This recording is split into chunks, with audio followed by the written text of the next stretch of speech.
Welcome back sa Book Gaming Channel. And guys, for this episode, play to earn muna tayo guys. Ngayong bull run, ano ba ang magandang play to earn? Under Binance Smart Chain, walang iba kundi crypto delivery. So right now guys, no, available na yung token niya. In a few days, pwede nyo nang bilhin sa Pink Sale sa Book Gaming. Bakit namin kailangan bilhin yung token na yan? Kasi guys, pag tinignan nyo yung presyo ng mga cryptocurrency, lahat po nagtaasan. Yung Bitcoin natin, no, yesterday lang, na-hit niya yung all-time high na 3.5 million 80,000 pesos per Bitcoin. So, Book Gaming, ano ba yung mga cryptocurrency na pwede namin abulin? Wala naman kaming 3.5 million para sa isang cryptocurrency lang. Guys, dyan papasok yung token para kay crypto delivery. So right now guys, no, magiging available yan dito sa Pink Sale. Depende kung kailan nyo pinapanood to, pero right now in my end,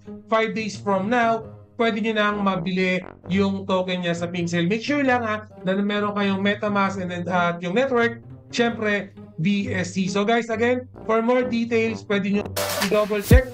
Ako lang to.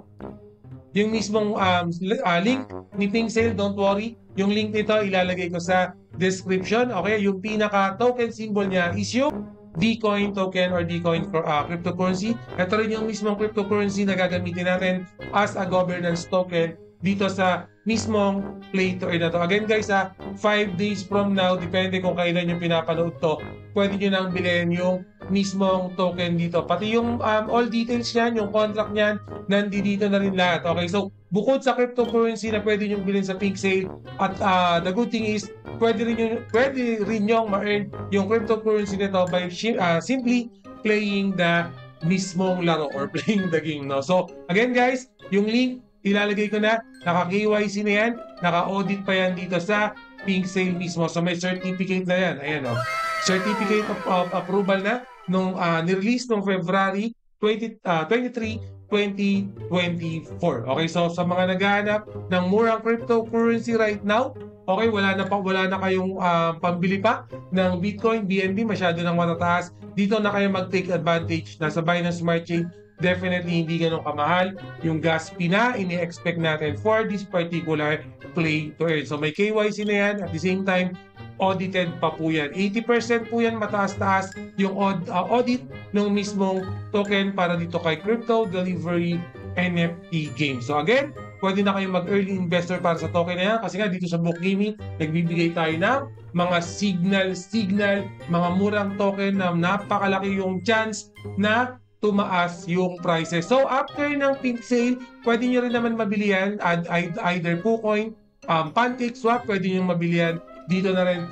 Don't worry, magiging clickable na yan. Pero right now, hindi nyo pa pwedeng bilhin yan sa mga DEX, no? Okay, sa mga exclusive platform lang like Pink Sale. Okay, pero don't worry, in the future, mabibili nyo na rin yan sa mga paboritong DEX shop nyo. Okay, so yung mismong concept ng game guys, delivery to earn yung pinaka game niya, which is ang mga NFT natin dito guys, is yung mga pan-delivery, mga sasakyan. Okay, may tatlong klase na NFT na gagamitin dito. Yung pinaka-typical, syempre, yung mismong mga sasakyan, pero meron din tayo tinatawag na mga gas station. Guys, pakita ko lang saglit yung mga NFT. So, meron tayong pinakamababang NFT, yung motorcycle NFT. May iba't ibang klase pa rin yan. At the same time, kung medyo sunerte kayo, nakakuha tayo ng sasakyan or car na NFT, that's a good thing din. Okay, pwede pa rin nating magamit yan.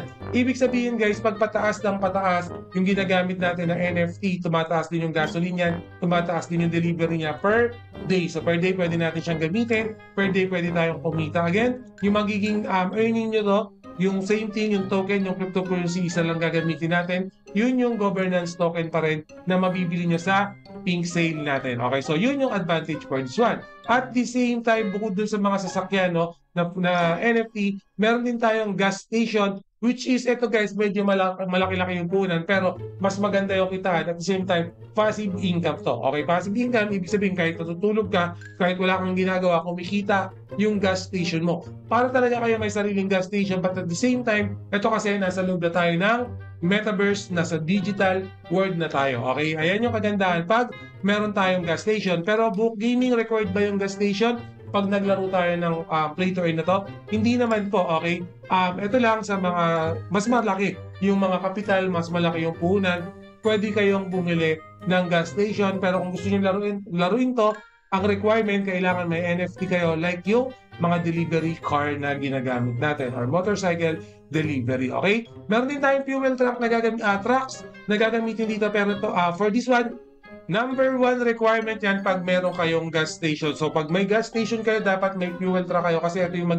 pinaka-concept niya na pag naubos na yung mismong laman ng gas station natin, si fuel truck na yung magdi-deliver ng gas para sa atin. Kumbaga siya yung pang-refill natin. So definitely ito yung parang nagiging burning mechanism ng game na to. So ang game, remember, pag may burning mechanism, definitely in the future, tumataas yung token, tumataas yung cryptocurrency nila. Okay, meron pa tayong mga customized center. Ito mga to guys, upcoming din to pag lumabas yung Play to Earn. I'm not sure lang no, pag itong mga customized center, once na nagkaroon na tayo ng mainnet, kasama na kagad sa mismong concept ng game. Alam niyo naman, pag mga Play to Earn may mga features na hindi kagad included, pero yun nga, pag may mga update, may mga roadmap, doon natin sila makikita. And then kung makikita naman natin yung tokenomics for this particular Play to Earn, makikita natin yung sa mismong Play to Earn nila, sa yielding nila ay na may pinakamataas na percent, which is kung bebase natin dito sa kanilang graph, wala kasing numbers, nasa 50% yung for Play to Earn. And then yung sumunod dyan, syempre, yung staking and rewards, which is particularly sa mga ganitong Play to Earn, nagiging basic concept na lang siya. Kumbaga hindi na siya bragging right. Pero good thing, mataas pa rin yung staking features para dito kay crypto delivery. And then for the roadmap itself, hindi na natin iisa-isa pero good thing is nakita natin na naka-KYC na siya. And then ito na, no, inaabangan na natin yung mismong Play to Earn after no pink sale, 5 days for now. Ang susunod na aabangan na natin dyan, Play to Earn na. And then syempre yung nabanggit ko, yung mas malaking kitaan, gas station, if gusto nyo magkaroon ng sarili nyong gas station. Okay? For the website itself, yun lang naman, pero don't worry. Pag kinlik nyo itong KYC audit and then contract audit, makikita nyo pa yung ibang details for this particular Play to Earn. Fully docs naman yung team niya. So makikita naman natin dito guys, naka-verified na yan, KYC verification, nandito na lahat yan. Kung gusto nyo pang makita yung mga ibang details, please make sure to basahin nyo na. Okay, get verified, nandito naman lahat na yan. And then yung contract audit niya, pakita ko na rin sa inyo guys para makita nyo na audited.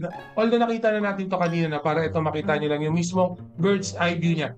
Okay, bakit matakas siya, bakit siya naging 80%, pwede nyo siyang i-view as PDF, pero for this content, hindi na natin iisa-isahin pa. Okay, so yun lang naman for this particular audit. At the same time guys, kung chinek ko din yung Twitter page nila or yung X nila, so right, so magpa-follow na tayo. The good thing 7,900 na yung followers nila at this very moment. Pero yun nga, na pag mga ganito kasing klaseng maganda yung concept niya, basic concept lang, hindi tayo pahihirapan. Technically, tataas at tataas yung followers na yan. Make sure na mag-follow din kayo dito sa mismong Twitter page nila kasi guys, updated lagi yung Twitter page nila. And yun nga, tulad yan March 5, no? Yun yung inaasahan natin peak sale. Okay, dito kay crypto delivery, yan yung para sa akin dapat yung abangan kasi nga bull run na. Ano ba yung mga murang token? Crypto delivery, ilagay nyo na yan habang mura pa yung token, budget meal lang, pwede na kayong bumili. Start cap niyan guys, 200 BNB. Papalagpasin nyo pa ba yan? Kung napalagpas nyo yung mga ibang token, pinanood nyo kung paano magsitaasan itong crypto delivery, double check nyo pa rin, baka ito na yung crypto na magpapayaman sa inyo. At the same time guys, again i-take advantage natin yung bull run. Okay, ang tagal natin na nag-abang sa bear market, almost 2 years tayo, no? 2022, 2023 bear market season. Okay, ngayong nasa bull run na, lahat ng token nagsisimahala na, no? So kung may bibilin tayong mga cryptocurrency, make sure syempre na naka-KYC yan. Okay, naka-audit yan. Okay, at least para sa akin guys yung audit ko, ang pinaka-ano ko yan, 75% up. Okay, 75% up na audit. Pasado yan kay Buhok Gaming Channels. Buhok Gaming parang mababa yung 75. Pagdating po sa audit, napakatakas na po ng 75 dahil mahirap magbigay ng mga audit grade tong mga nagbibigay ng mga grado para sa mga cryptocurrency. So kapag naka 75 ka, ibig sabihin nasa legit factor na yung mismong token mo, yung mismong Play to Earn mo, yung mismong project mo. So again guys, please make sure to follow this Twitter page. Hindi lang yung Twitter page nila, no? Pati yung ibang social media nila, like yung Discord nila, yung Telegram nila, mag-join kayo para makita nyo yung mga update if ever na available na yung Play to Earn para kay Crypto Delivery. And always remember, Book Gaming loves you all. See you again in my next video. Salamat!